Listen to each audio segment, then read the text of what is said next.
And welcome to the Mythic Tarantino podcast, where we analyze movies, Tarantino movies, from a mythological perspective. My name is John, and this is my brother Nick. Howdy. Nick, do you have a quote for us today? Uh, yeah, yeah. Um, Are you surprised no, that I no, asked? actually, no, I actually almost did a quote from Smog the Dragon instead of from this Ooh, movie, just for. you should have. Oh, I have it right here. I This is kill where the, yeah, I sorry. kill where I wish, and none dare resist. I laid low warriors of old, and their like is not in the world today. When I was and that was when I was but young and tender. Now I'm old and strong, strong, strong. Mm. And now the real quote is Is it which from which another I dragon? no, this Oh, one's from Dr. Schultz, okay. which I feel like actually encapsulates the movie pretty well. Mm-hmm. The better they are, the bigger the reward. Mm-hmm. Yeah. And how does that encapsulate the movie? Because he was talking about the bounties. Yeah, it's like about the bounties and Yeah. like the people that they kill during the bounty section of the movie, which is entirely too long. It's extremely long. But okay, so You mean the montage part only? no, You no, mean the montage like part? like the full like what hour and a half before they actually get to Candyland. Oh, so you think Candyland is the substance of the movie? Like you Yeah, thought that it that's could what I all think. take place in Candyland? No, I just like that is it couldn't all take place in Candyland. You Yeah. need to have his training montage. Uh, Yeah. I felt like Candyland what lasted way too long. And I really enjoyed the bounty hunter sequences. well, it was like an episode of some kind of like travelogue TV show. The Adventures of Django and Dr. Schultz, Yeah. which is a really fun concept, but not fully germane to the greater story. I think that there is, we'll get to it, but I think there is a reason for it. I think there is a reason for it. But let's get back to the quote and why you think it encapsulates the movie. So the badder they are, the bigger the reward. Yeah, so like the entire first half of the movie, they're killing a bunch of like nobodies who did bad stuff Hmm. and getting money payouts. Like their reward for killing these people who are stagecoach robbers and cattle rustlers and whatever is these like cash bounties. And then when they need to achieve the greatest reward possible, the most significant thing, which is rescuing his wife, they Which need is to kill, love. which is love. Yeah, the reward is love. Is they need to kill the most evil characters that you could possibly put to screen, which is Candy and Steven. Yes. Uh, Uh, I Steven love being Steven. Steven's the most interesting character in the movie by far. He is probably one of the most interesting characters in all of Tarantino movies. The psychology of Steven is something I spent more time thinking about than like all the other characters combined. Yeah. Um, I will say though, Steven has a parallel in a previous Tarantino movie, also played by Samuel L. Jackson. Ordell, Ordell. Can you see do you see where I'm going? yeah, yeah, where he's the how effortlessly he swaps between being in Ordell's case jovial and friendly Mm-hmm. and being an absolute cruel killer. And in the case of Yeah. Steven, it's him being sort of obsequious and I guess also friendly. Yeah. Servile is Yeah. the Yeah. But I feel like Steven is so much worse at it. Like he's so like even Candy can tell, like, oh, like, okay, you left a little bit too hard at that joke, yeah. you know? But there's No, but another I re I yeah. I think that's actually like a part of the being servile is him like being obvious about the fact that he's fake laughing, being like, you are the master and I am a slave, and we're all playing our parts. Where like Mm, this is me demonstrating your power over me. Like that I is think such a that's what, good point. That is such a good yeah. point. Yeah. The parts where he does break character are almost exclusively when he wants to be cruel to a slave or to another slave. Mm-hmm. Like when Brunhilde's in the box and Stevens and Candy like he has a German guest and one of his slaves speaks German. So it's pretty clear that like this is a good, like this now is the time to dust her off and to like make use of this skill. Mm-hmm. And Steven is just not about it. Like he just absolutely hates the idea of Yeah. cutting her punishment short. Yeah. Like it's just a completely unnecessary cruelty. And like later on, Stephen, why are you so ornery? why so ornery today, Steven? Yeah. And then also with later on after they capture Django and Yeah. like Oh, all of the my favorite version of him was when he's in the library with the brandies. the snifter of brandy, He's like like his totally he totally changes, like he completely transforms into this like very weird Bond villain. yeah, Bond villain. Yeah, exactly. Like Yeah. the so that transformation's funny, and then also Candy's transformation, like because they're both playing their parts, like doing like the master slave thing, and Yeah. then Steven says, "Meet me in the library," Yeah. Because and then, he won't meet him in a kitchen. So the library is this yeah, sort of special realm where they're equals. yeah, and Candy immediately changes, like Yeah, he's yeah. When he says meet it's him like in the library, he knows that he has to go. Yeah. yeah, like because like either it's because of like a genuine trust of Steven or almost like he's afraid of him. Uh,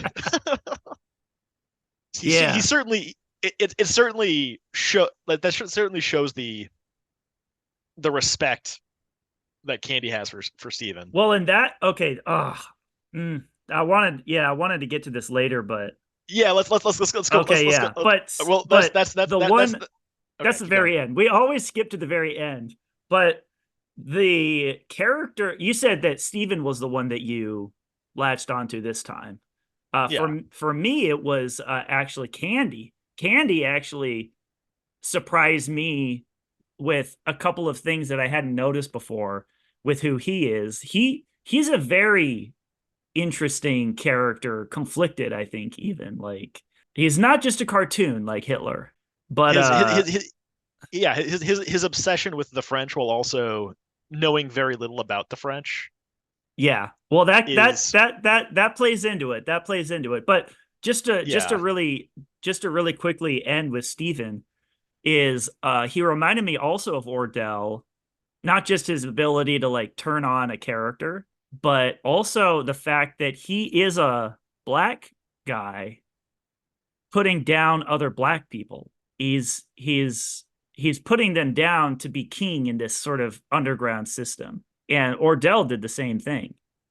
Oh yeah, we okay. Let's okay. So now that the audience has had their appetite wetted for Steven, uh, they can they everyone can sit in bated breath anticipation for when we Yeah. circle back to talk about Candyland Part Two.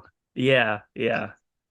So okay, I guess there's just the obvious statement that I feel like I have to point out at some point that this is a spaghetti western. Mm-hmm.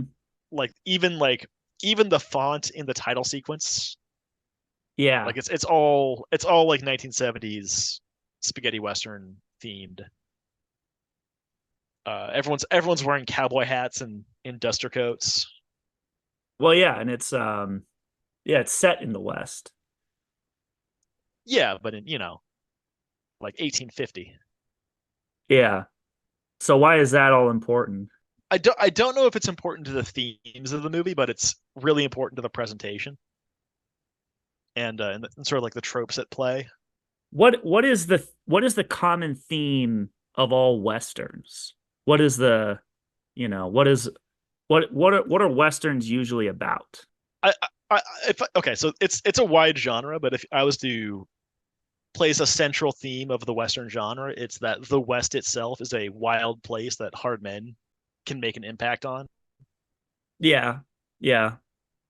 But there's always a common theme in westerns, which is there is something threatening that, which is the coming of civilization. Okay. And I see where you're going with this, Mm, where the coming of civilization is the abolition of slavery. yeah, yeah, exactly. And the movie is so good at it's sort of, it actually sort of reminded me of the Matrix a little. At the end of the Matrix, Neo he's going to you know kind of wake everybody up from being in the Matrix. The Django sort of acts as a Neo type figure where like he shows all the other slaves like, hey, you can be free. And like every act everywhere that he goes, like you Tarantino makes a point of like having other black people look at him on a horse and just being like sort of like inspired and stunned and bewildered by it. Yeah. And you And can just see in their eyes like, wait, he can do it, yeah, you like know? there's the two bookends of the movie are exactly that. Like Mm-hmm. it's sprinkled throughout, but like it's Yeah. most dramatic in the bookends where like at the very beginning, where Dr. Schultz sort of saves all these guys from the slavers, Yeah. and uh, at the very end when Django kind of rescues himself from the slavers and And frees the slaves, the frees the other slaves. slaves. Yeah. Yeah, and very there's this one very specific slave who is like watching this all happen, and you can see like the slightest smile on his face Yeah. as Django just runs circles around these Australian Minors. slavers. Yeah, Yeah. miners. Did you notice Quentin Tarantino was one of them? I don't know if you Yeah, noticed. that's how you know a character's about to die is when they're being played by Quentin Tarantino. Well, the bartender didn't die in Death Proof. And Jimmy didn't Oh, you're die. right. Jimmy, yeah, okay, yeah.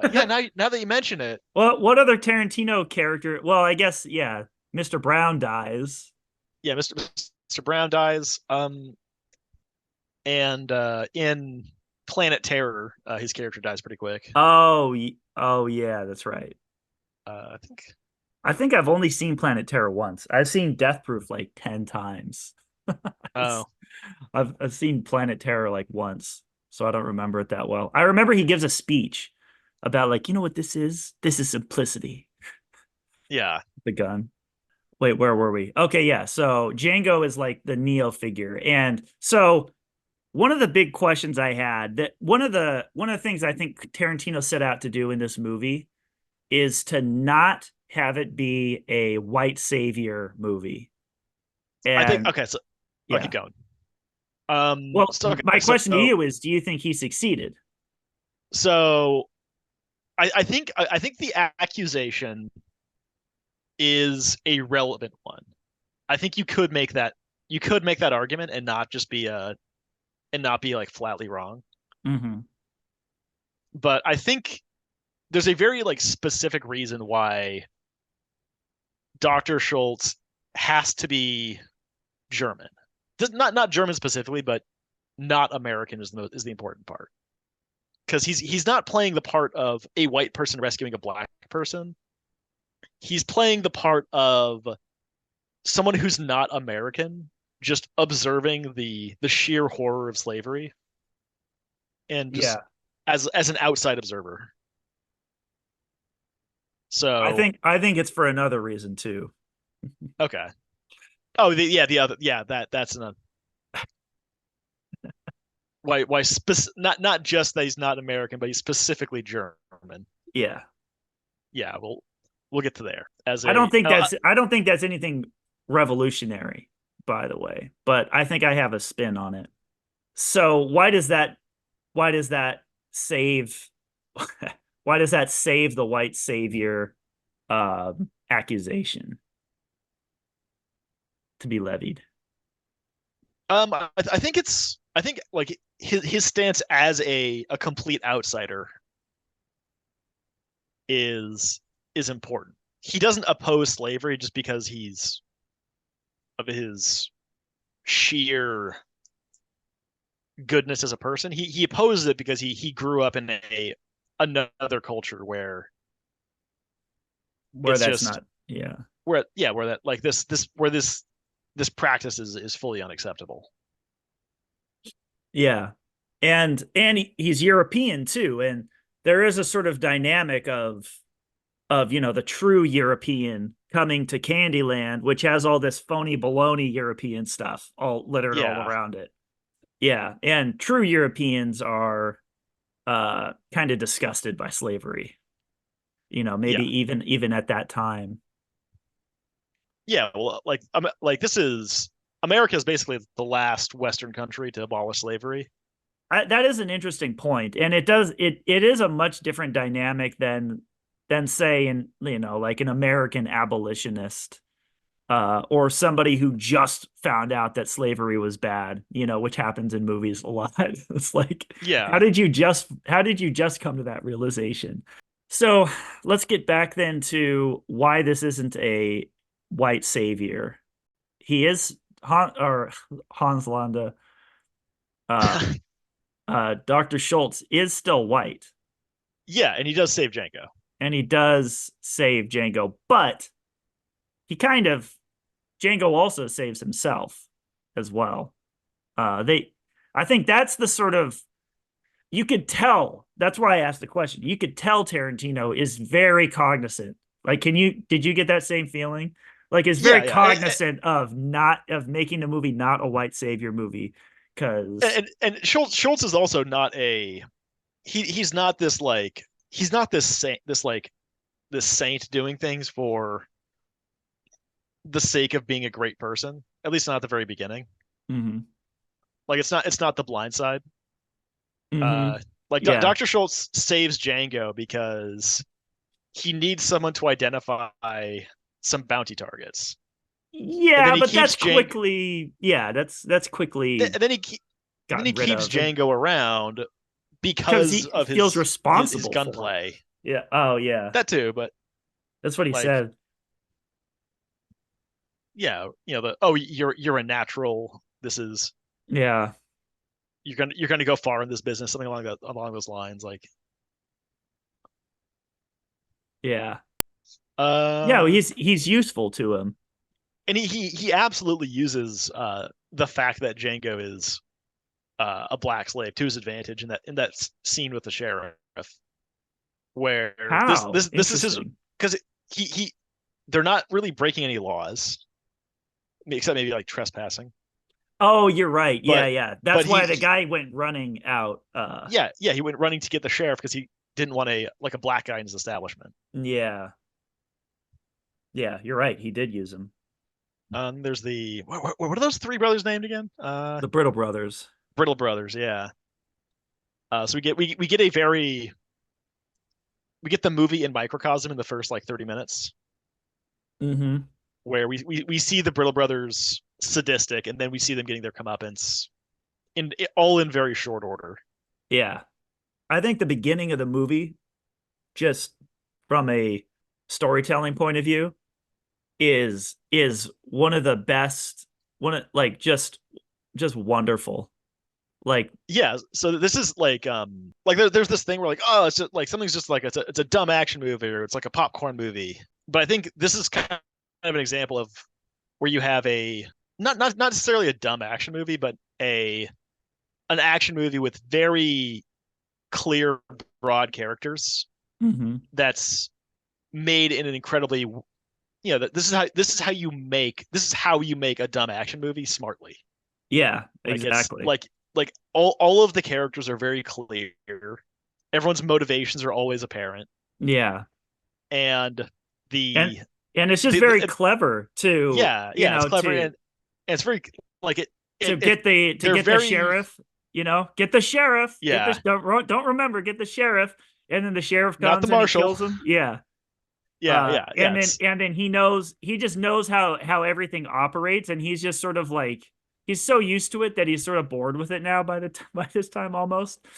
And yeah, like his bravado is like to the audience seems completely unwarranted. Like yeah, he's putting himself and Django in incredible danger yeah, with like this smile on his face. yeah, and Uh like he could have done all of that in a less showy way, where the entire town isn't pointing guns at him.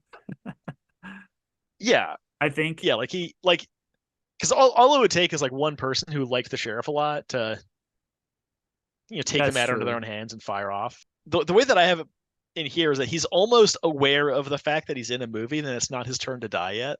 Hmm. Like that's how he behaves. Yeah, it is. It's how a lot of Tarantino characters behave. Uh you're not wrong. They can kind of act with this freedom. Yeah. Um, Yeah, like just like walking out into the middle of the street and shooting the sheriff dead and then walking back into yeah. the bar. And they're all playing a character. They're always playing Mm. characters. And even in this movie, even the Brittle brothers, they like identity is still a huge theme in this movie as well. Like the Brittle brothers are hiding as like the Schaefers or something, and the sheriff is hiding under an assumed identity. Yeah, and And the yeah, guy who's a farmer. who? Remember Oh this yeah, yeah, yeah. on That top of the hill he dies in front of his son. with the gun pointed at the guy who's who robbed and killed people and then decided now is the time to settle Yeah. down and be a farmer and a father and a good person. Uh-huh. But yeah, that is a really interesting scene for a lot of reasons.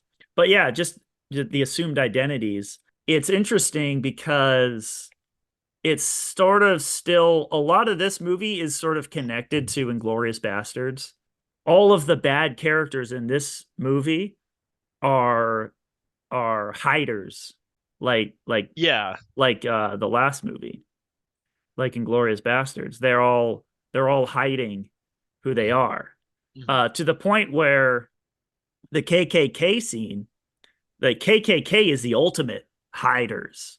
And I felt like that was the point to the KKK scene too, was that they're hiding under the mask inhibited them. And just Yeah. like if you try to hide who you are, you can't be a fully you can't do any you can't be good, it prevents you from doing good. And hiding actually makes evil easy. It greases the wheels of evil, you could say. I would say that like okay, so like wearing the masks like that you could almost say that like wearing a mask shortens your ability to see Uh is almost like a metaphor in and of itself. yeah. Yeah, completely. And so like that scene strikes people, I think, as like, oh, this is like a goofy comic relief scene, but it's actually still Mhm. saying something.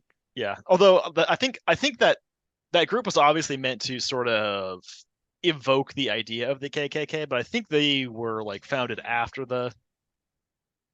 Oh yeah, the you're Civil right. War. Yeah, that goes to the power of filmmaking too, because did you know about this? The KKK didn't really get started until the KKK that we know about until after the D.W. Griffith movie Birth of a Nation. Like, Oh, really? yeah, people saw that. People saw that and they said, "Oh, we need to bring that back." Well, okay, that's actually not incredibly weird that we're No, it's not. That's the if that's you make if you that's the make power of if you make filmmaking. yeah, if you make your sort of condemnatory work make the villains look too badass, Hmm. then like the subjects of the movie will take ownership of it. Like that happened with American History X. Oh, really? Yeah, where like actual neo-Nazis loved the movie Yeah, because it makes them look like so dangerous and badass. that is a problem. Especially in like because like American History X is extremely uh like the entire movie is to condemn neo-Nazis. Yeah. But the fact that I will say, I think part of the problem with the D.W. Griffith movie is that it wasn't condemnatory. yeah, there's actually an entire episode of revisionist history about this exact topic. Oh, really? Like works that are condemning groups like ended up being sort of taken up as banners because it makes the subject look relatable. Mm-hmm. Yeah. That kind of reveals something about those people though, because like the draw, this is a very mythological thing, but like the what draws someone to be a bad guy, like in Star Wars and stuff. Um, It's the power. So you want to feel powerful yeah. and exert that power over other people. And Uh, that's a I draw. I do feel like a sense of belonging and community is more often like Yeah. which are positive things, but are often used and are recruited in order to like bring people into these evil organizations. Like that's all Yeah. fascism is a lot of being a member of your country to the greatest extent possible. What did you think of Dr. King Schultz? Yeah, he's Um, interesting. I don't know if you know this, but Dr. King is sort of a reference to Martin Luther King. Oh, who would have ever guessed? Yeah. And he was a very prominent in the civil rights movement. Oh, the American Civil Rights Movement, Mm-hmm. Mm-hmm. Dr. King. Okay, So okay, yeah, sort of some parallels happening there. yeah. But another character that he reminded me of was Hans Landa. He is good at hunting rats, I guess. Uh, Aha, yeah. but He finding is people. exposing the hiders. Yeah, in this case, he's a good person exposing evil hiders as opposed to the Yeah, last movie. exactly. I think that's sort of his character's arc is if you think of the two greatest atrocities in our modern culture's memory. Well, I guess there's three. There's the Indians, there's the Holocaust, and there's slavery. And it's Hans Landa from a future atrocity being the bad guy, Hmm. and then being planted into a movie set, almost 100 years before that. In this movie, the fact that he's German is integral to his the way he behaves, throughout the movie. Yeah. So Uh, the but what's interesting and very in Tarantino-y is he's coming from the future to the past to redeem himself. okay, yeah, You know what I mean?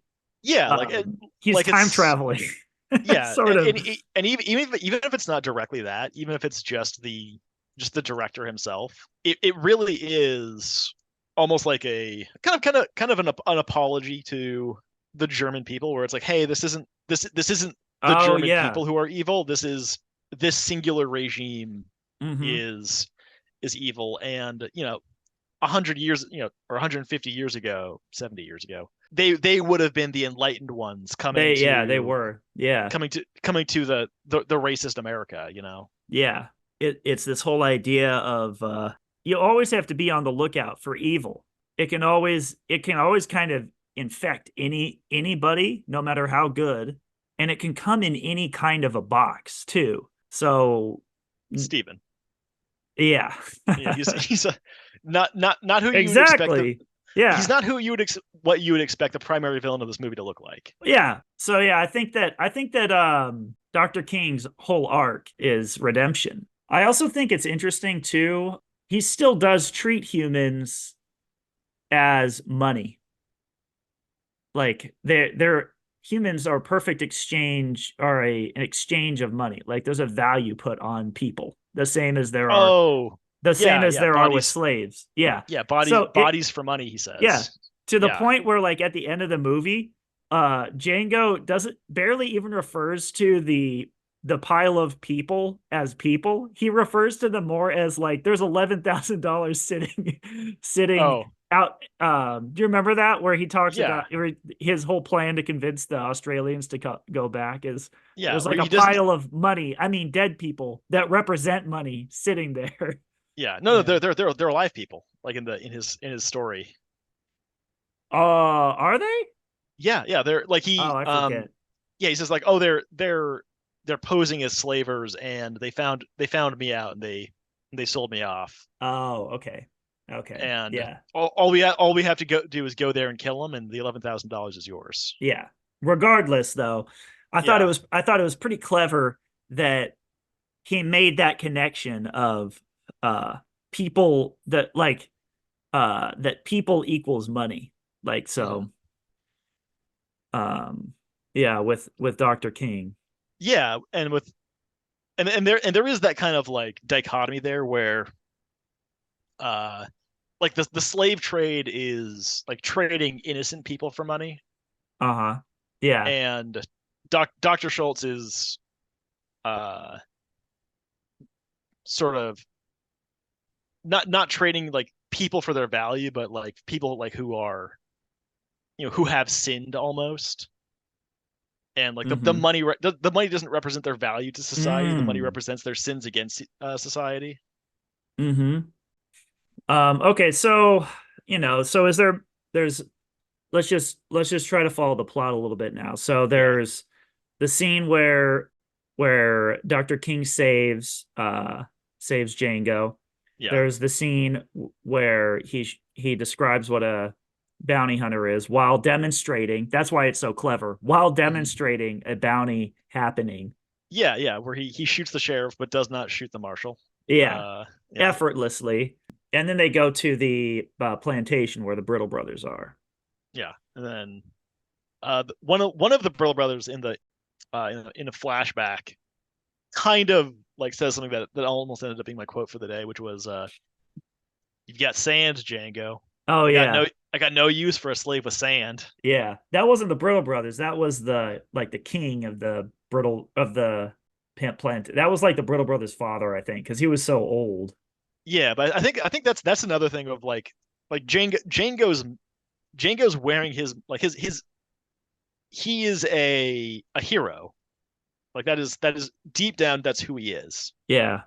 He is a hero, and when he's almost pretending to be a slave. It's just a mask that he's like wearing, Mm. and it does not suit him.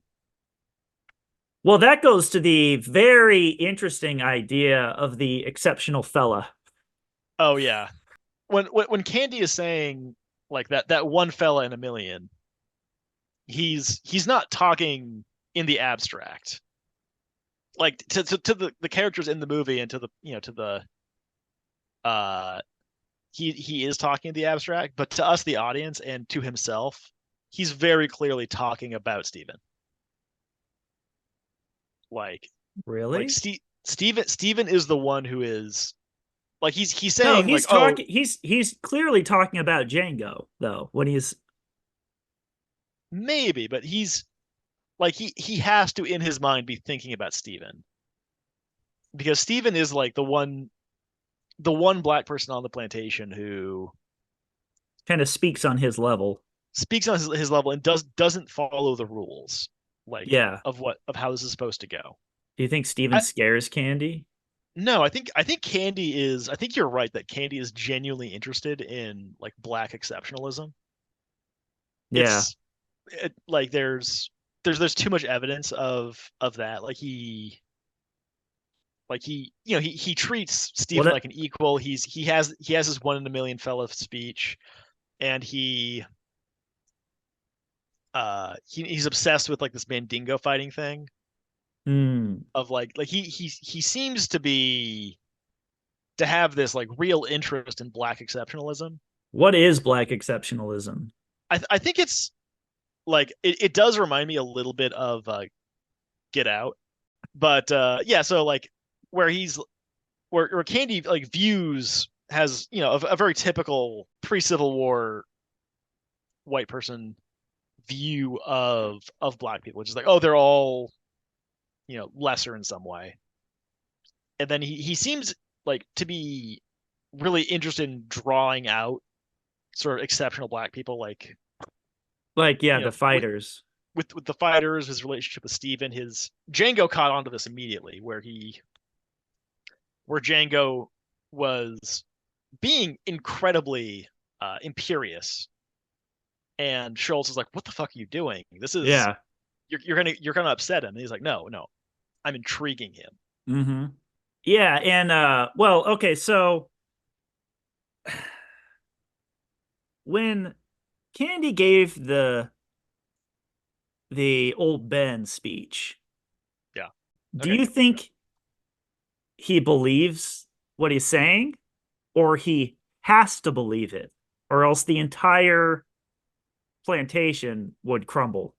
Because there was Um. something interesting that he said in that speech, which is, I think, one of the major themes of the movie, too, one of the major huge questions, which is, why wouldn't all the black people rise up? Because they could easily overpower the white people. So I think Candy genuinely believes the phrenology nonsense. Where he does like I would imagine that he believes that old Bill was his name, old Old Ben, man, old man. is a typical black person. I think he views old Ben as a typical member of that class of people, which is why he's so incredibly okay with the whole slavery business. Yeah, but he had a, you could tell somehow, I can't point to how, but you could tell he had a genuine affection for him because he said his father and grandfather knew him and he grew up with old Ben. And he kept No, it was his, yeah. it was like his the way he talks about old Ben is clearly in disrespect. Mm, Like if I was old Ben, I would have slit his throat, in the first week. yeah, yeah. Something along those lines, like where He just can't, he just sort of, I think he's just grappling with it. Like I don't get it. Why wouldn't they do just why wouldn't the slaves just kill the white people? I don't get it, you know? okay, I actually They're yeah, I think you're yeah, I'm getting what you're saying here. Yeah, so yeah, Candy is see what I get this. you can say he's a mythical creature almost. Yeah, yeah. Hmm. Yeah. He is, Almost like something that you'd slay. yes. Like he people is famously slayed in myths throughout history. mhm. Siegfried, for example. Yeah, yeah, Siegfried, who famously slayed many a slave owner. Uh, so okay, so here's I'm gonna Yeah. I made a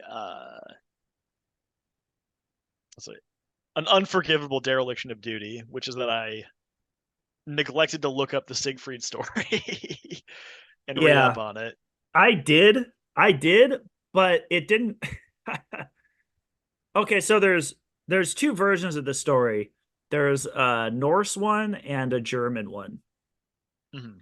And the Norse one was extremely difficult to follow. Um, and Brunhilde doesn't even show up until after the dragon is slayed. Like she doesn't even show up. Yeah, I And did then okay.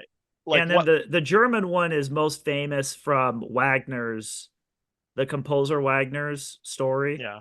And I don't know. I kind of got bored with researching it, and I just took for granted what what Christoph Waltz's version of it was. So, Honestly, like for the purposes of this story, I don't think he needs to be Siegfried. I think he just needs to be a hero yeah. who climbs a mountain and slays a dragon. Hmm. So I should I should say though, have we said who the dragon is yet? the It's a character who was introduced smoking a cigarette with a fire behind him. he's always smoking.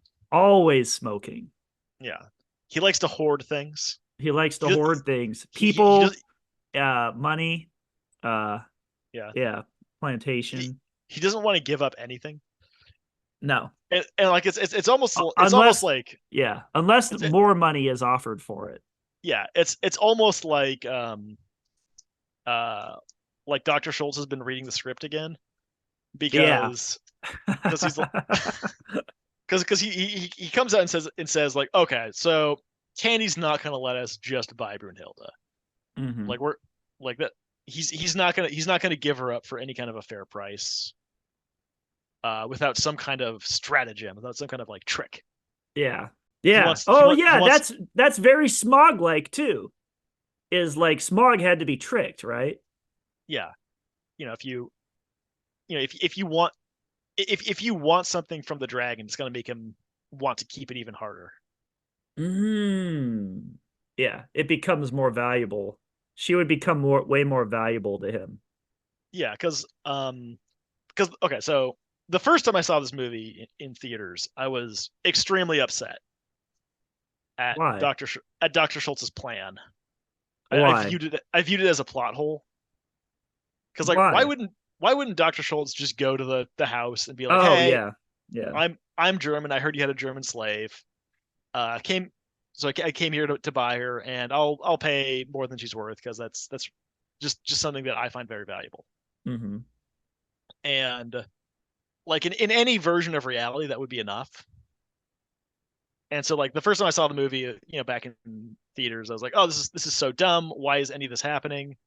Dr. Schultz should have just not have been upfront about the fact that it's Django's wife, but have just been straightforward Yeah. and Well, like when she's doting on him during the dinner scene, it just seemed like he had it in the bag. It was everything, everything like the bow, all that needed was like the bow to be wrapped around the whole gift, and it was a done deal. yeah. Yeah. And funny enough, it's not Steven that sees through the charade. It's Candy's sister. You're right. You're right. Like Yeah. which I thought She said it so innocently too. Oh, it looks like you have eyes for Django. which is really I thought was a great use of that character because like what else like what other character than a southern like a high society southern belle would be so attuned, Oh yeah, to the social cues. Yeah. yeah, of being like, Yeah. oh, looks like these guys are making googly eyes at each other, Yeah. Yeah, because you're right. That's what high society is all about. It's all about these really subtle social dynamics. Yeah. Yeah, yeah, that's a good point. I actually had forgotten about that. So Uh, what were we saying? let's see. Oh yeah, the plot hole. Oh yeah, and like on second watching, I kind of realized it wasn't a plot hole so much as a character flaw in Dr. Schultz. Like it's just him acting in character. Because like even if the plan's a bad plan, it's so much in line with all of his previous behavior, Uh-huh. like outlandish confidence man tactics to like get closer to the to what he wants, Mm-hmm. like with shooting the sheriff or like oh I've with the KKK people when he goes to their plantation, he's like oh Django, why don't you take a look around the place, get the Yeah. full tour. And all of Dr. Schultz's plans could have easily backfired and ended up with him and Django just fully dead. And they all and the plans always work out. So Yeah, like what? there is a cheekiness to his plans. Like almost as if he's like prodding like Americans into giving up this stupid institution Yeah, or like I don't know, like a disrespect for Americans. How yeah, well, because Dr. Schultz is does come from that civilized place. So he sees America as extremely uncivilized. And so Yeah. he's just sort of like walking around like an adult in a playground. And he's just it's He's just yeah, they're so below him on the culture he's scale he's just that running circles around them. yeah, exactly. Yeah. Yeah. So when they first arrive at Candyland, they show Well, up well, at wait, some wait. oh, go. So why does that plan blow up in his face? Because Well, because he encountered a better schemer. mm-hmm, yeah, Uh, like the reason why Schultz's plan gets caught is a refocusing of the movie as a duel between Django and Steven. Candy dies at basically the same time that Schultz dies, and so now like the idea that like these two white people who are ostensibly in charge have kind of faded away, and yeah, like this kind of like this proxy war between Django and Steven kind of fades away, and it's like, okay, no, this is actually between these two guys, and this is what yeah. this is what the real who the real dragon kind of is. Exactly. Yes, I came to that same conclusion. Like, okay, so the big reveal, Candy is a dragon.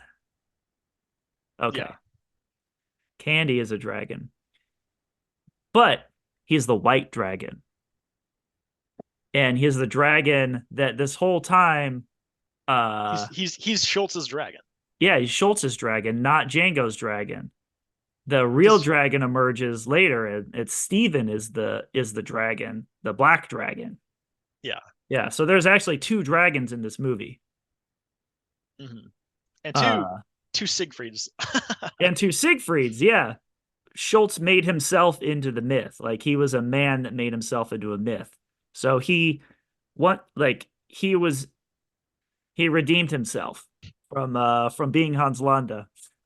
He he redeemed he he redeemed himself by and then when you redeem yourself and you do that you turn yourself into a myth. Yeah. One thing I will say about Candy being a dragon though is, we've described sort of like all the symbolism surrounding a dragon, Yeah, but what does it mean to be a dragon? What is uh, what I, is I a think dragon?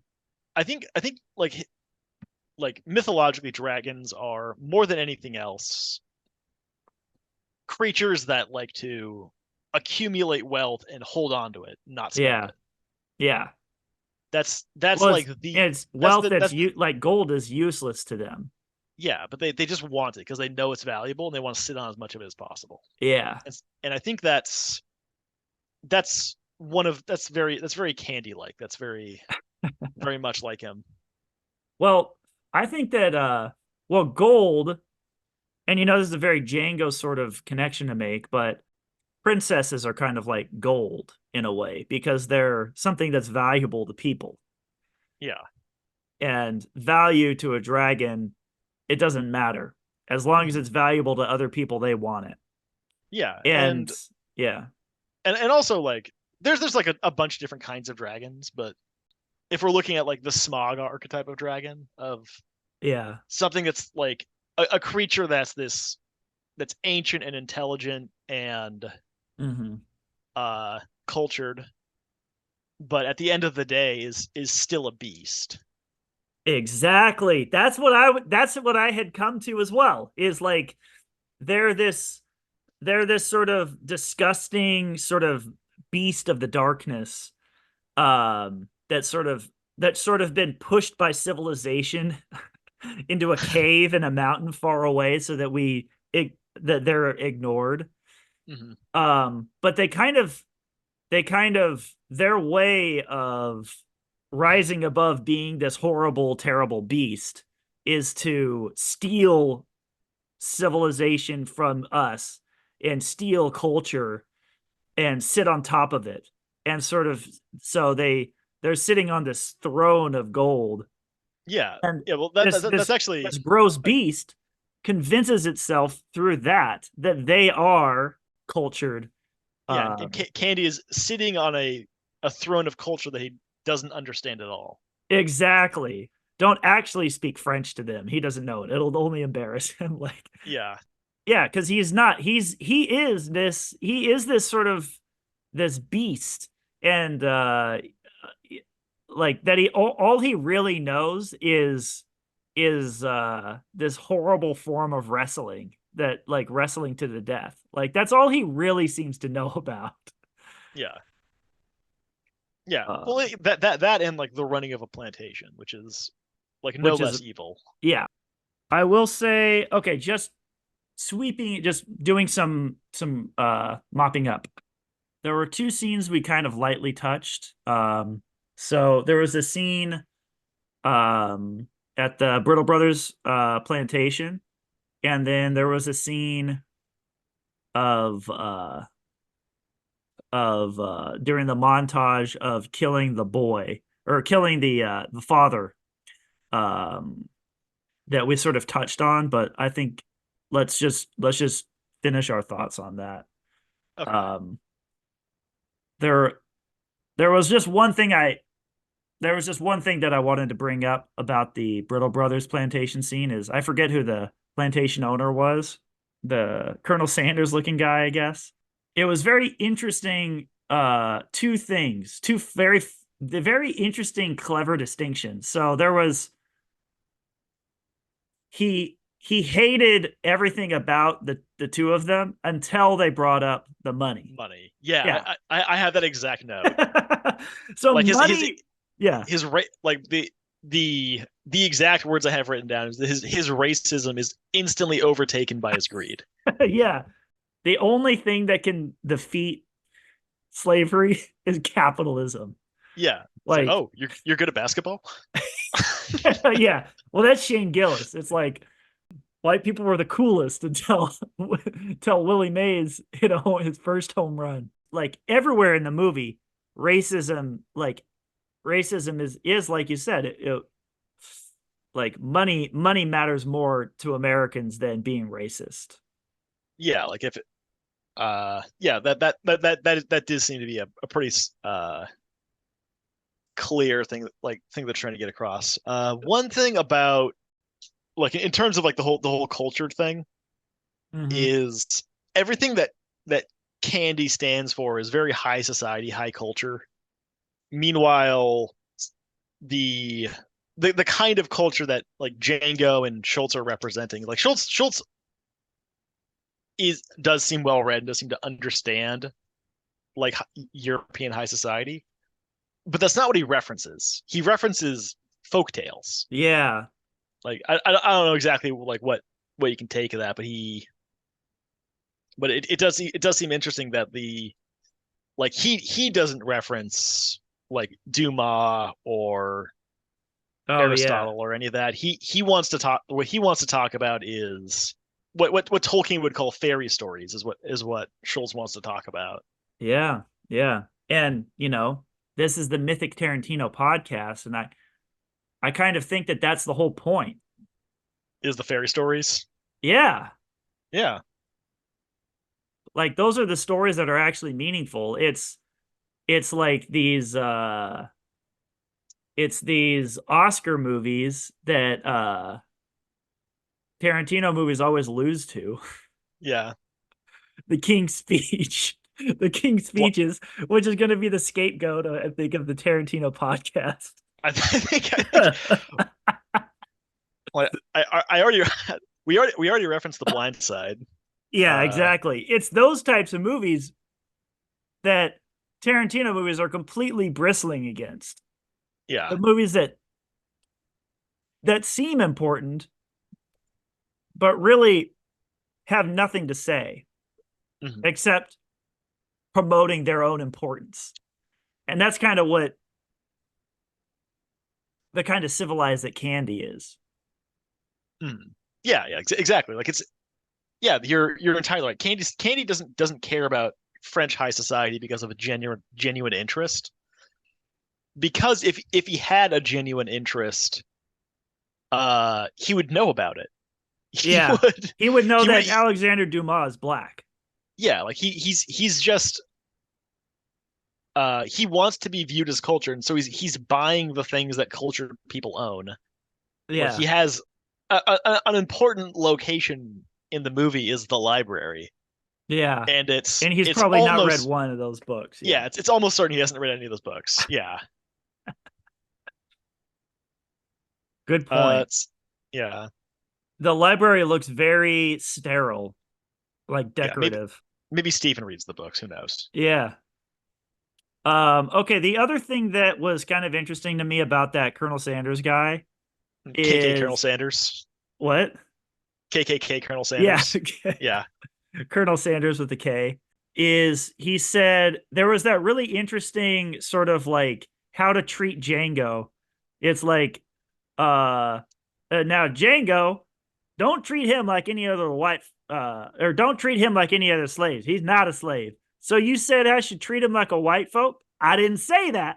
I Oh didn't yeah, say that. yeah, like he almost got like told on by his own slave. Yeah, exactly. So his whole the it sort of just shines a light, I guess, on the whole concept of slavery or as a construct, you know? Yeah. I did think it probably was a further evidence of him still being an awful racist, but being way too greedy to let that shine through. Like he couldn't think of a way to to treat a black person with respect. Like he wanted to, so he could get at the money, but he was just really struggling Yeah. to like just treat him well. No, not white people well, but like Jerry, Jerry, Yeah, you know. he had to come up with a weird uh convolution in his mind to figure out how to how to treat a freed slave. Let's see. And then the other scene was the scene where Django is killing the bounty in front of his son, the farmer. Yeah, and I think I already said everything that I wanted to say about that one. If you have anything to add. Schultz is doing two things. There's two things happening. He's teaching Django how to read, Yeah. and he's teaching him how to kill bad guys, sort of. So there's sort of an intellectual and an emotional thing that he's teaching him. Yeah, that like the pursuance of justice sometimes, you know, can be cruel. Yeah. And but there is sort of a Nietzsche said that maybe he didn't even, I don't know. But You should probably say uh he said it anyway. It'll make you sound smart. yeah, some German guy uh probably said that to kill a monster, you must become a monster. Django does become a monster at Yeah, Candyland.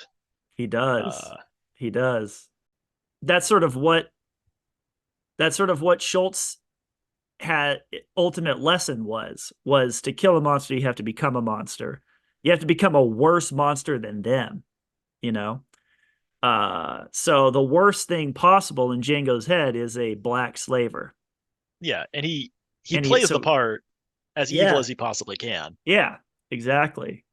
You know, Um later on when that the like when one of Candy's slaves is about to get like fed to the dogs, he and doesn't twitch. yeah, he doesn't he even like he steps out of line in order to retract Schultz's mercy. Yeah.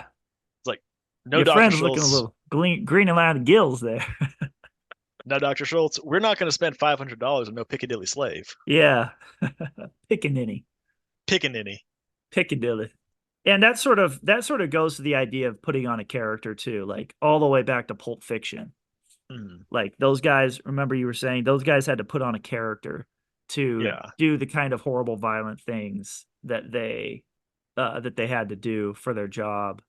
Mm, And that's kind of like that's how you get around actually becoming a monster too, and letting yourself be letting the monster take over you is you put on a character and make that character the monster, but mm, you are still intact. yeah. Earlier we kind of touched on. Oh yeah. And like the Candyland itself, the house is a is similar to its owner in the fact that it's this beautiful white picket mansion with Yeah. busts of Cleopatra and the library and the whatever room, this big fancy dining room is this beautiful cultured place, and in the same way that uh that Candy is putting on airs, like the house itself is housing this awful terrible secret, which Yeah. is the Mandingo fight. Yeah. And the Mandingo fight is happening in this really fancy soiree type of room, just on the floor of it, you Yeah, know? it's like turning this beautiful place into, you know, a pit fight. Yeah. Yeah. Well, I and also and yeah, go on.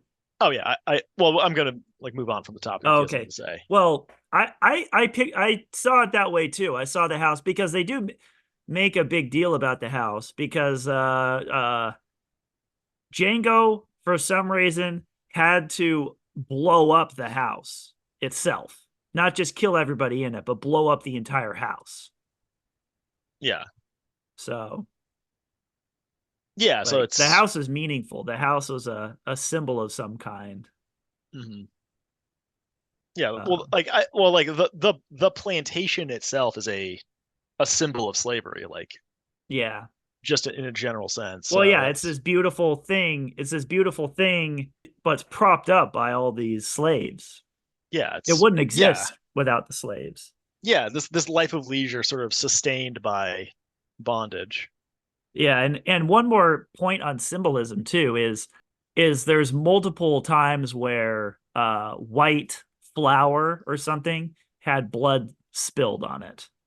Like when Oh yeah, like when like the cotton had blood spilled on it, yeah, and and when Candy's shot in the heart, when Candy shot in the heart, his he had a flower on his chest. yeah, his corsage gets Yeah.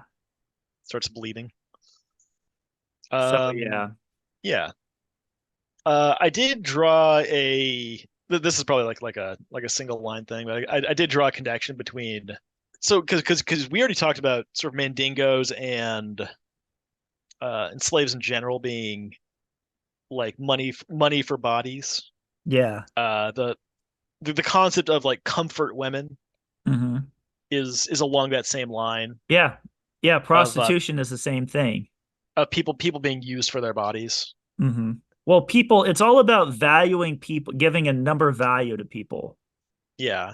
which is just such a strange concept. Yeah, I didn't really have a lot on the Mandingo fights, and for such a big part of the for such a big part of the movie that it is, I didn't really, I don't know. Was there any? Well, I think the destroying someone's body for profit is the whole point of slavery, and Hmm. Mandingo fighting just kind of accelerates that process. So I can see why like they would have that front and center.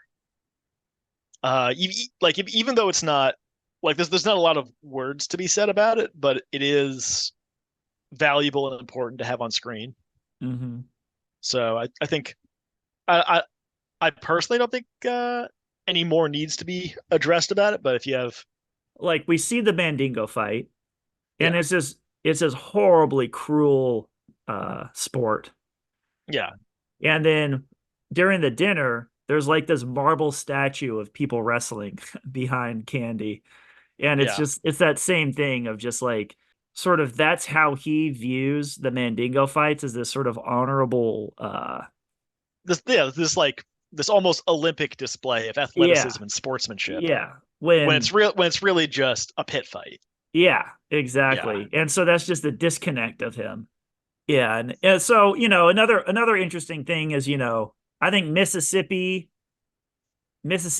is like the belly of the beast. So that's where Candyland is sort of the heart of the belly of the beast. And so yeah, they're going in to the very inner sanctums the heart of darkness almost of this whole world. And Mhm. they're well, I will say that that was part of the Siegfried story. That was something that I picked up on in reading about it. I think at some point the I shouldn't even say anything because I kind of forgot, but it was important to cut out the heart of the dragon, Okay, yeah. and that's sort of like cutting the head off a zombie. Yeah, and like this is right before the Civil War, so it's Yeah. Yeah, that is a really good point, is that this is set before the Civil War. It's a really important aspect of the movie.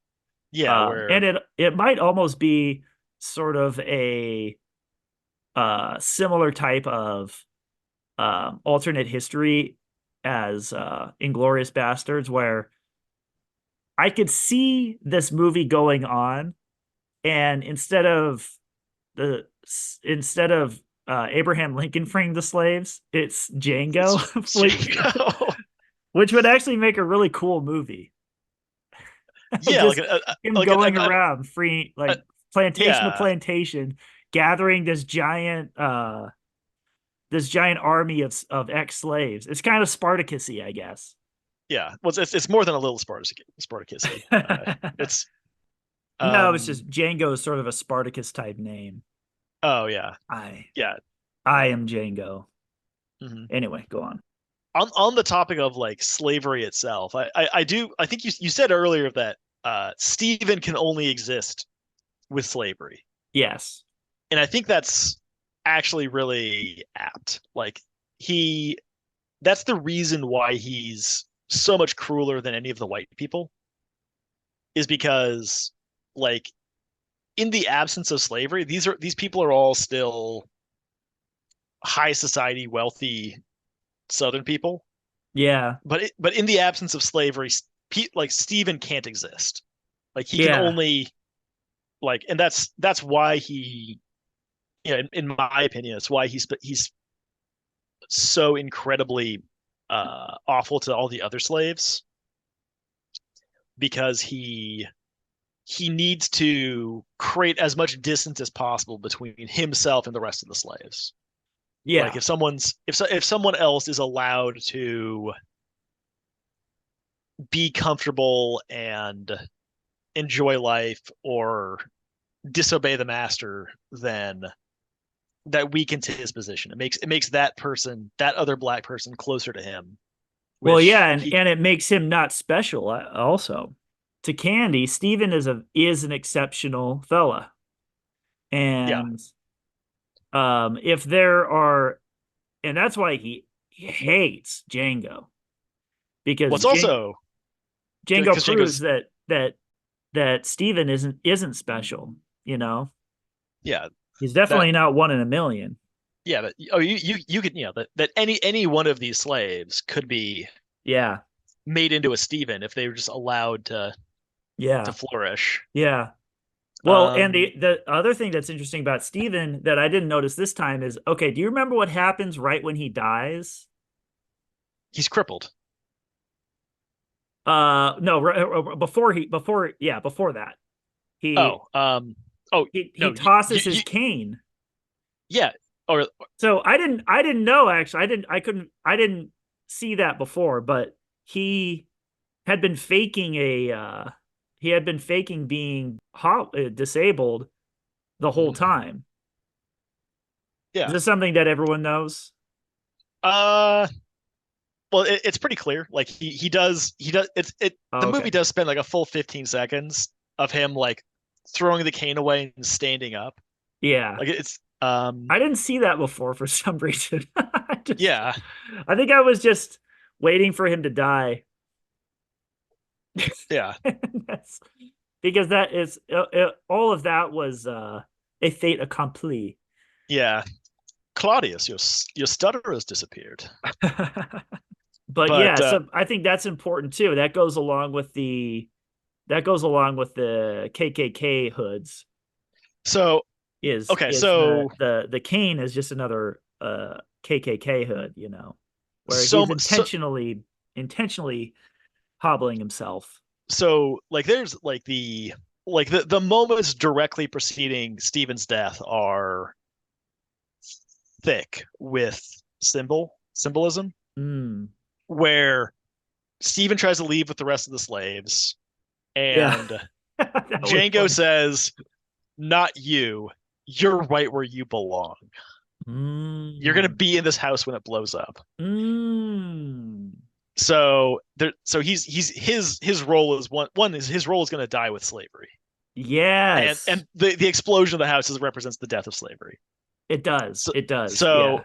You're right. but then he drops the cane. He stands up straight. He drops his mask. He's done this a few times before in the movie, but he drops his mask this time for Ultimately. ultimately for Django. Yeah. He was pretending to have a limp, and now the limp doesn't exist. Hmm. But then he gets shot in both knees. Yeah, that's the swastika on the forehead. Yeah, it's like, no, the mask that you were trying to put on is now real. You are Yeah. now you are now crippled for real. Hmm. Crippled for life. He's crippled for Crippled the for rest of life. his life. Yeah, and then he shouts some He says, "You can't uh destroy Candyland." yeah, like and yeah, and Candy, like you can't undo slavery. You can't. Essentially, yeah. Yeah. And then Then it happens. the house blows up, yeah. Then Django like walks out and Well, he's let's not go there yet. We still have more to okay. talk about. Okay, yeah. Okay, gotcha. Okay, so Well, while you're thinking, there's a funny yeah. line that I kind of liked, which was at one point when Dr. Schultz is handed the piece of cake, he Hmm. says one in kind of a condemnation of Candyland and a, like you were saying earlier, a redemption of Hans Landa. Uh-huh. He Yeah. says, I don't go in for sweets. Oh, nice. You're right. I forgot about that because Hans Landa loves sweets. Yeah, Mm. which I don't think that's it. Like, No, I think that, yeah, I think that it's pretty clear that they were supposed to be connected characters. It wasn't just, oh, I like this actor. I'm going to use him in my next movie. yeah, but there probably was an aspect of that. He Probably, was, yeah. But he he hasn't was. showed up in any other he didn't show up in the other two movies that are left. Oh yeah, yeah, you're right. So, remember at the beginning of the movie, the podcast, I was saying Westerns are about the coming of civilization to this Yeah. uncivilized land. And I also think that the this movie is also a wild man movie, Mhm. which is, civilizing of the wild man, like uh like Tarzan in New York, Yeah. or Crocodile Dundee or something like that. But also Mhm. like the Gilgamesh story. Yeah. That's a civilizing of a wild man. You take somebody of nature and you put them into civilization. And it always But ends the same way. They never reject civilization. They always become civilization. but here's in this case, like he was taken out of civilization, which is the plantations, I guess, and he took him into the mountains, and that's where he became Mm. civilized. What do the mountains mean? Well, like okay, so like maybe there's something along the lines of like this is a long shot, Yeah. but Dr. Schultz took him out of this evil civilization and told him folk tales and delivered Mm. vigilante justice to a bunch of people. And in a sort of way, he Oh, he like put you nature into him. yeah, he put like men were not meant to be slaves, Yeah. and Yeah. this is the natural state of things. He Yeah, reminded him. Yeah, that. Yeah, so it wasn't that straightforward. It wasn't as straightforward as a typical Western. But at the end of the movie, I guess let's go to the very end of the movie. Yeah, the very end of the movie, he gets the princess, but he also is doing something after the fire of the mansion. he's doing little tricks with his horse. He's he's doing little tricks with his horse. Yeah, what does that mean? Is Uh, well, like like he just he's well, a lot of these wild man stories, the wild men tame themselves, you know. I was thinking he tamed the horse. I think it means he's become the dragon. So actually what happens when he blows up the house? He turns around, looks at his princess, and he's smoking just exactly the same as Candy is smoking. So that's the dragon. He's become a worse dragon than Candy, you know, Okay, so yeah, he's become his own a badder dude. You a know, badder dude. So yeah, yeah. and he's become that worse dragon, a much worse dragon to defeat this plantation. And then he goes and he does tricks on the pony. So it's kind of saying to me like, okay, that was the bad guy. I did what I needed to do with being bad. And Hmm. now I'm gonna do little tricks and make little jokes. And that bad guy, he's gone. He's gone. We're living in a better society now. We're tame. We can be tame. Okay, yeah. The trial is over. The trial is over. A less realized man would let that dragon become him, you know? Yeah, like he like in the Schadenfreude of Candyland blowing up and all the villains dying. Like Yeah. many people would dance and howl and cheer, but he's just like he smokes, he watches the explosion, he turns around, he returns to And uh I think without his wife, he would turn into this horrible tyrant monster. yeah, he got both their freedom, and they're probably just gonna go north. Follow the Yeah. North Star. Yeah. Oh, yeah. All right. Well, let's wrap this up. Normally, Nick, I would say Auf Wiedersehen to you. Hmm. But since that means we're gonna meet again, it's quite appropriate for me to say that. Yeah, yeah, I was thinking that too. Yeah. And although I do resent you, we have another episode to do. Two more. Yeah, two more. So I I'll have to say Auf Wiedersehen. Auf Wiedersehen. And that was Mythic Tarantino.